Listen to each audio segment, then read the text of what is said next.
Good morning, good afternoon, and good evening. You've reached a new episode of Sarah Sessions. Today I talked to a young 28-year-old doctor, female, Brazilian, beautiful woman that is traveling Latin America, and she's doing it on her own after having finished her residency with a few months in her pockets of work. It's a slow start to the episode, but we talk about intuition, travel, serendipity, and connecting to the world differently with touching moments, healing beauty, and lots of nature. Sometimes the sacredness of these moments, getting out of our habits and allowing ourselves to find the solutions because we are out of our habits, out of the box, thinking freely allows us to tap into our intuition a little stronger and a little more attuned with the people that we meet on the road and listening to what feels right and feels wrong.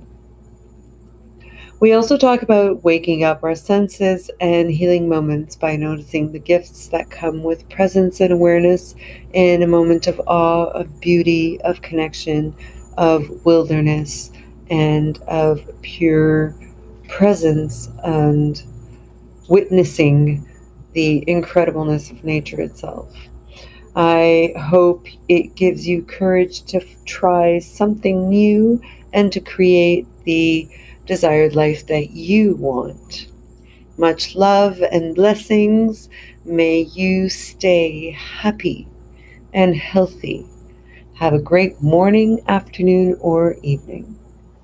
Well, hello again. This is Sarah Sessions, another episode of wonderful conversations with beautiful souls that connect to brighten our hearts with stories and ideas and thoughts that bring questions within ourselves. I am here with Fernanda from Brazil, and this is the first episode that we are doing here in Honduras. We met at the Utila ferry that wasn't going through because we've been reined in into La Ceiba, and we'll be leaving tomorrow. But I found her story very inspiring, and I stopped our conversation to be able to continue the conversation by recording it to share it with you guys, because I think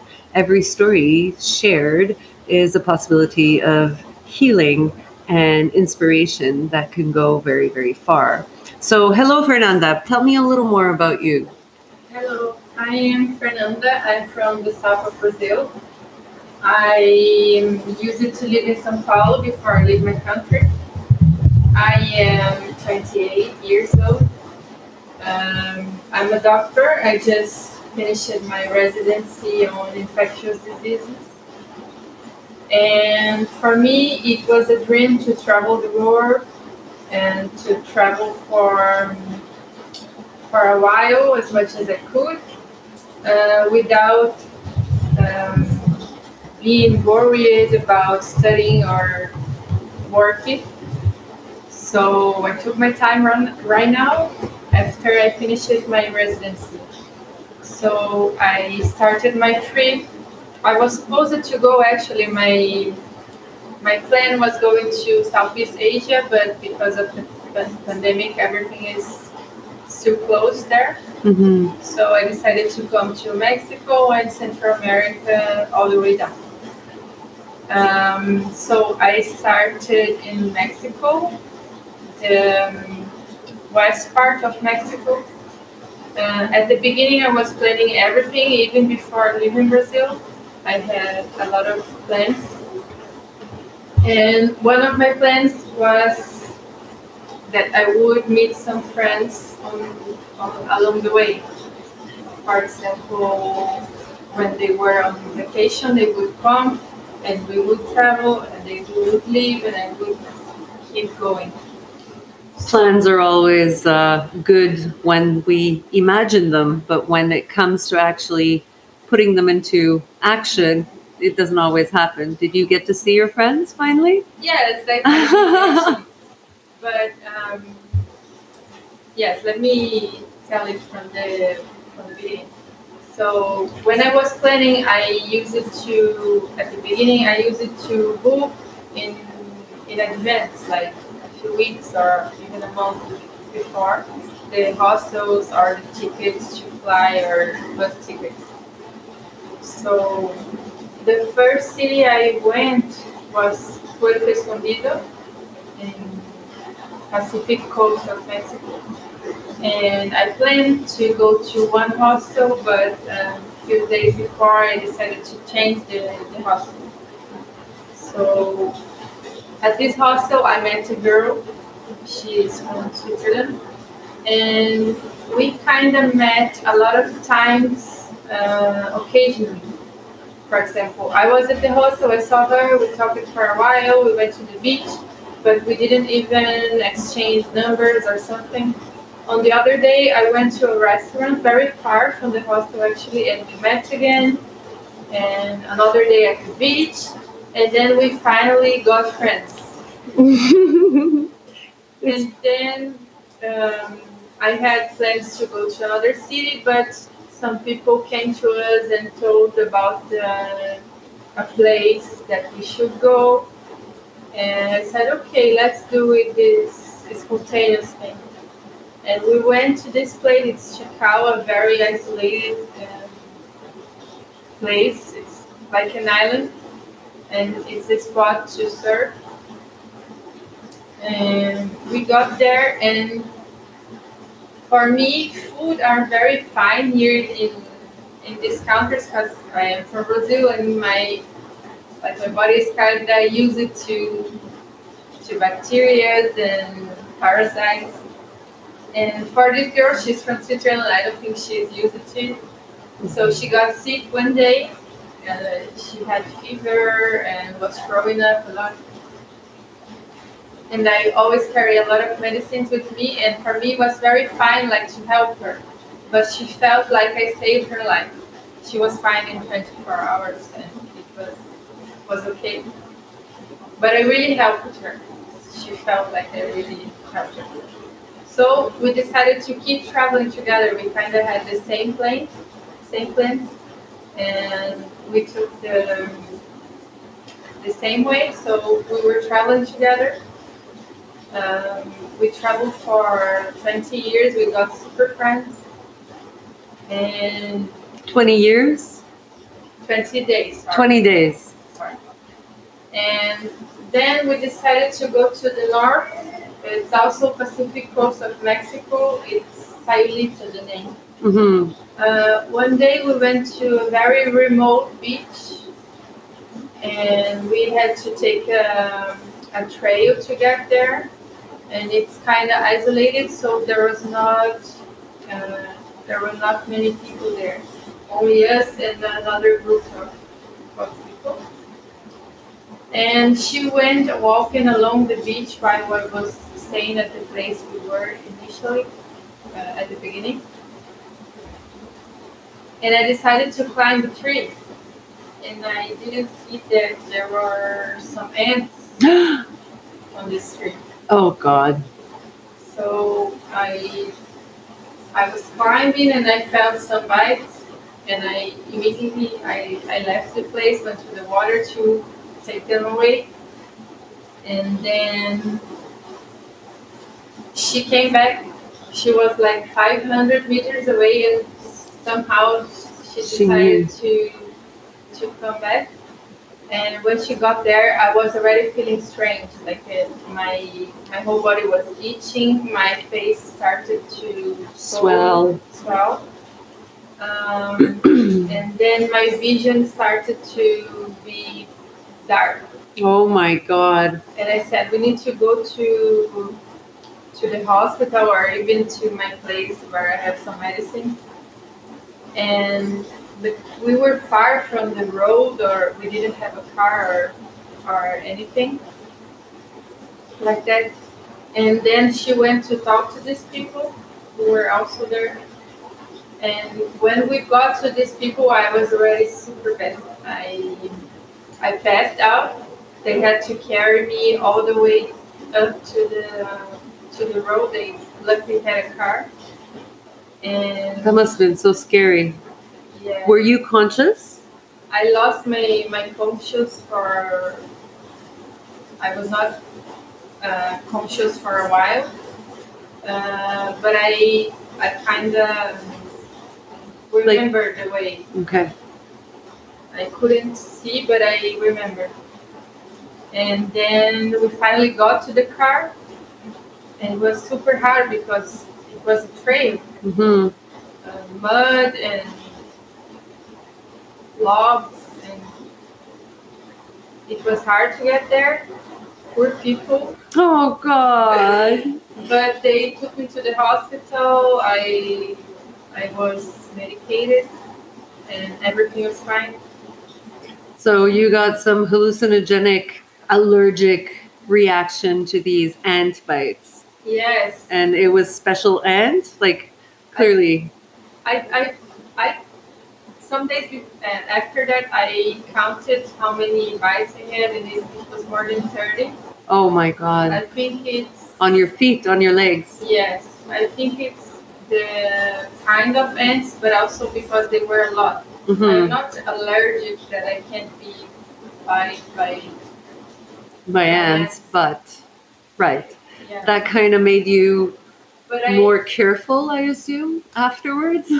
yeah, No climbing trees anymore. no. But also it was crazy because I know that if some time was if I wait more, maybe I could have Died. died for sure. God forbid. Yeah. Wow. So you said earlier when we were offline that you had decided to finish your residency and work a little bit and go traveling because you feel like travel does what? What does travel do for you? Mm, I feel very free when I travel. Mm-hmm. I think I worry when I am in my routine. I think I worry too much about how it's gonna be the next step or what people will think about this. And when I travel, I don't know if I meet people just like me and I feel more comfortable Mm-hmm. or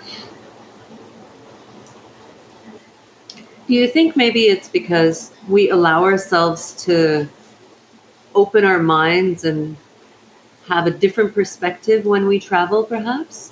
And I think maybe discover different parts of ourselves that we wouldn't discover if we were in the same position, in working, talking to the same people.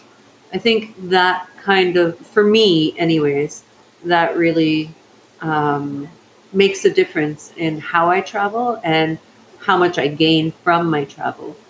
And what would you think? What would you say would be the one rule for traveling alone as a woman, as a young woman in places like Mexico and Honduras and where else have you been?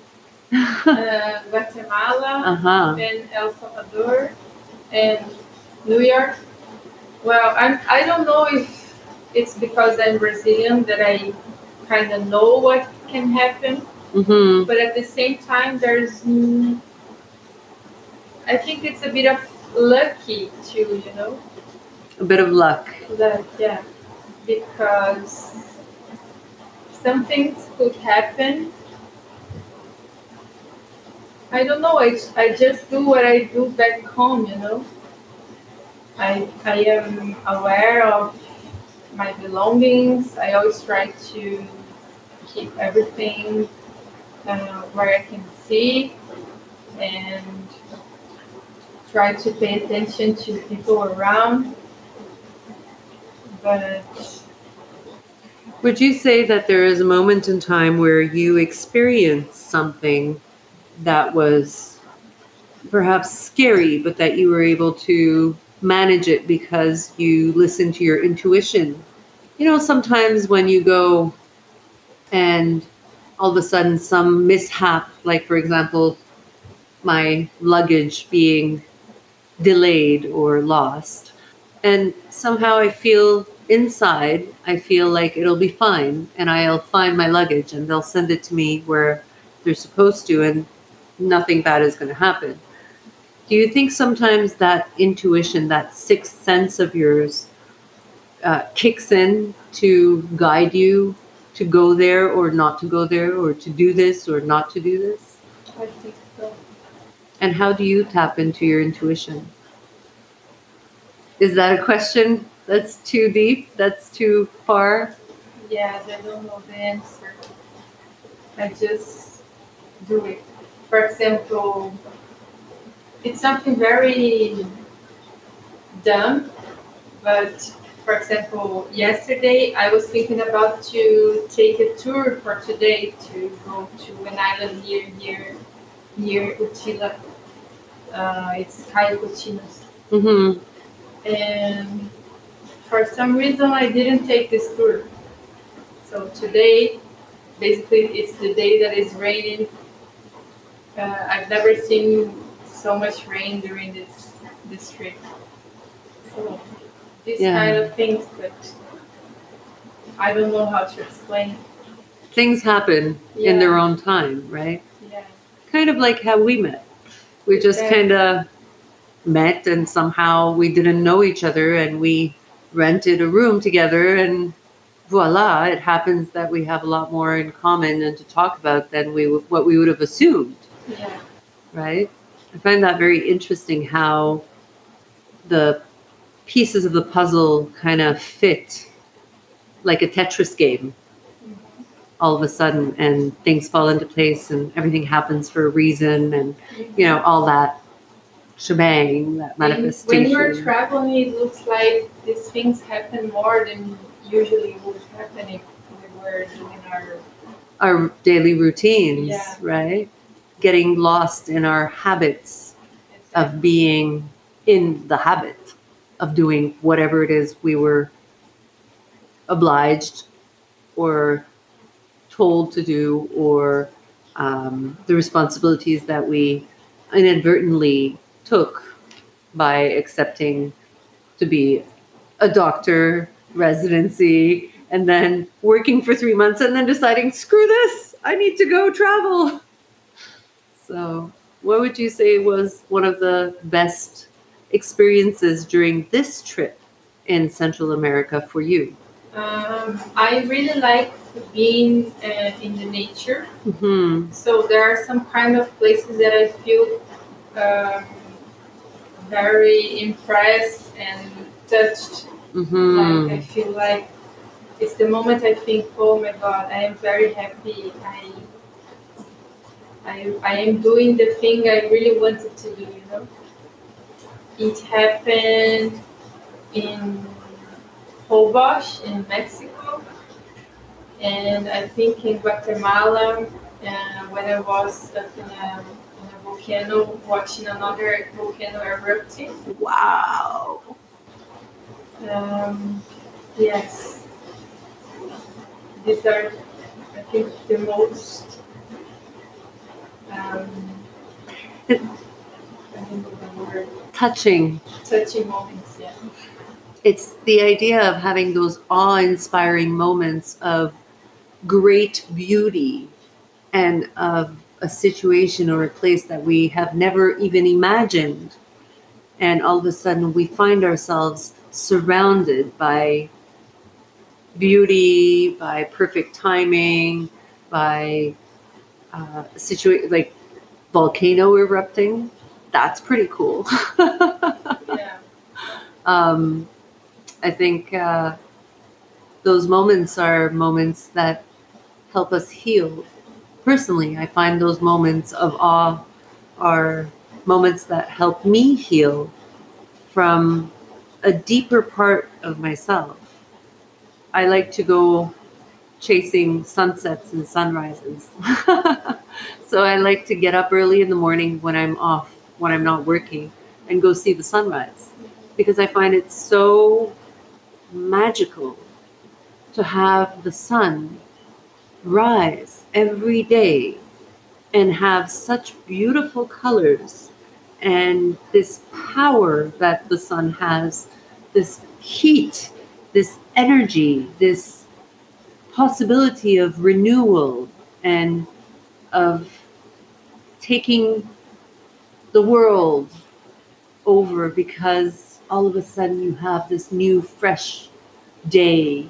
It's like a breath of fresh air, you know? And the same thing with sunsets. It's kind of, I find it gives me the same kind of sensation that you were saying when you're in nature. It kind of, I think, reconnects us to the essence of what is within us and what is so sacred that we forget because we get caught up in our habits.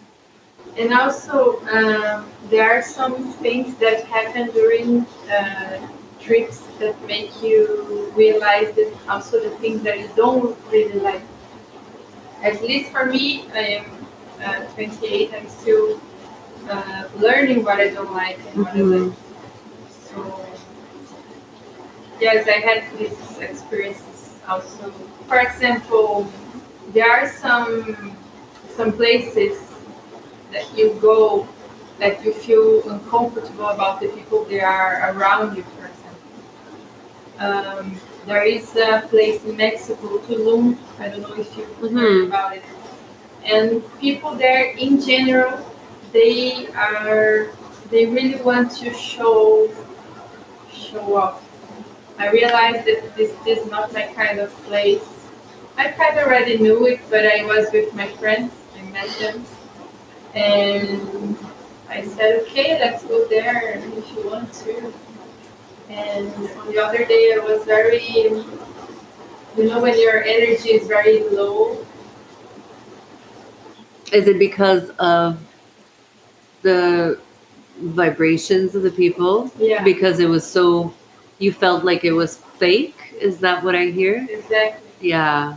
Like the kind of clubs that people pay like millions, or actually in dollars it would be thousands of dollars for a bottle of champagne. Yeah. It's not nice. Because, first of all, I don't like to spend that kind of money when I could be helping somebody or some cause or giving to some foundation that can, make much better use of that money. um, I like, don't get me wrong, I like fancy suppers, I like good bottle of wine, but I don't like excessive cost to anything because there's so much missing everywhere in this world that bounty, that abundance could be better used according to my values and my beliefs. But did you like Tulum other than those bars and stuff? Or did you find that everybody, their being was fake as well? Or it was just because of the bars that you found No, the fakeness? The people too? Of course, you always meet nice people in bad places. Not always, but you can meet nice people in strange places. But in general, people were like that. And What was your favorite place in Mexico? oh gosh, Oh, I've heard it's fantastic. yes, I've heard it's incredible. it's super simple, but at the same time, you feel very complete. And it's really special. What do you think made you feel complete? Um,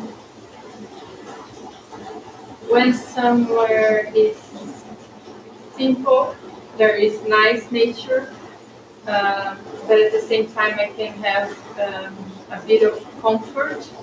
Like they have a lot of options of good and natural restaurant, and there were no cars. I really like this, and you can also move all around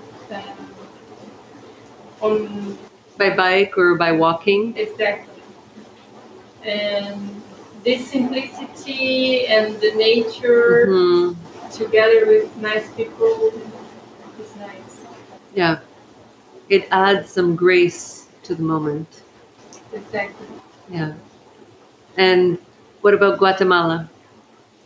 Guatemala is also very impressive because they have a lot of landscapes that we don't have in Brazil, so a lot of things were new for me. And the people are also very kind, very kind. But I am the kind of person that really likes the the beach. So I feel more complete when I am By the by the ocean. beach. There is something so cleansing when there is salt water near. Yeah. There is something so calming. I think that's one of the reasons why the people that live by the sea are always so much happier. I believe that the breath is more expansive and the body is more relaxed. Maybe because of the salt, maybe because of the water, maybe because of how the ocean reminds us of the strength and power of Mother Nature, Mhm. and it keeps us humble. The sound.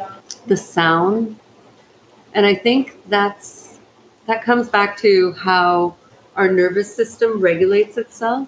You know how when we use our five senses in mindfulness to come back to ourselves when we're too stressed. So, something to smell, something to see, something to taste, something to touch, and something to hear.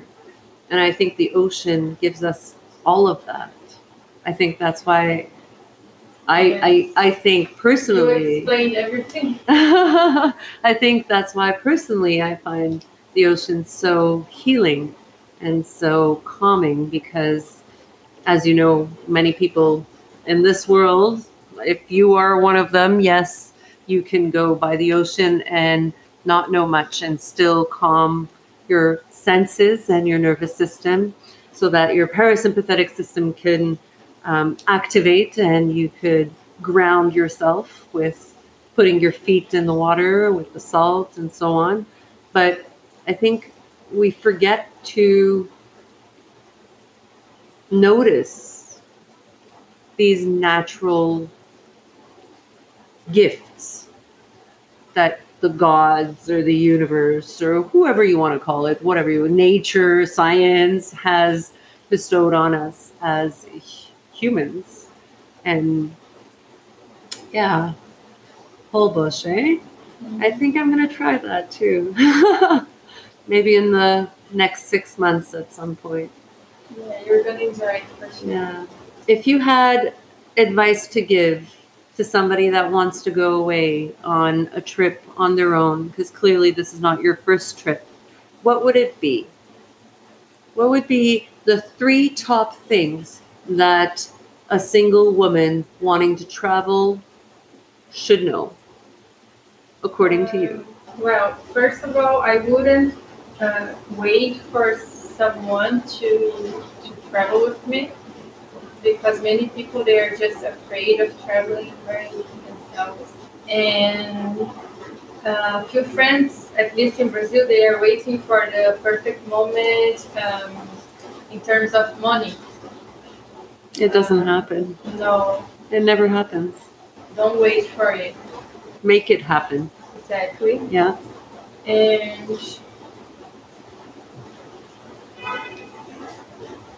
oh, I think this is the first step. Well, I thank you very much for this. This was beautiful. I'll send you the link once we got it hooked up. We are at the end of our 30 minutes and the recording is going to stop now. So I wish you all a fantastic day, lots of presence, lots of love, lots of mindfulness, and the courage to try something new out of your comfort zone, to challenge yourself for growth and for abundance. Stay blessed. Have a great day, great morning, wherever you are.